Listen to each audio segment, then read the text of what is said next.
পাবনা জেলা সড়ক পরিবহন শ্রমিক ইউনিয়নের নিহত শ্রমিকদের পরিবারের মাঝে নগদ অর্থ সহায়তা প্রদান। পাবনা থেকে শরীফুল ইসলামের পাঠানো তথ্যচিত্রে সাথে আছে আমি মাহমুদুল হাসান সিয়াম। পাবনা জেলা সড়ক পরিবহন শ্রমিক ইউনিয়নের উদ্যোগে নিহত মোটর শ্রমিকদের পরিবারের মাঝে নগদ অর্থ সহায়তা প্রদান করা হয়েছে।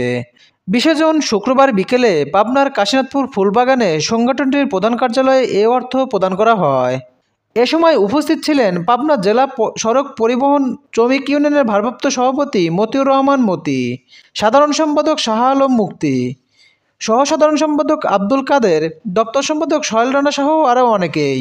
উল্লেখ্য, সংগঠনটি বিগত সময় ধরে এভাবে নিহত শ্রমিকদের পরিবারের মাঝে নগদ অর্থ সহায়তা পেয়ে আসছে। বিসমিল্লাহির রহমানির রহিম। আজ 20/6/2025 তারিখে রোজ শুক্রবার পাবনা জেলা সড়ক পরিবহন শ্রমিক ইউনিয়নের প্রধান কার্যালয়ে বিগত দিনে যে সকল শ্রমিক মৃত্যুবরণ করিয়াছে তাহাদের পরিবারকে পাবনা জেলা সড়ক পরিবহন শ্রমিক ইউনিয়নের পক্ষ থেকে আর্থিক অনুদান প্রদান করিলাম।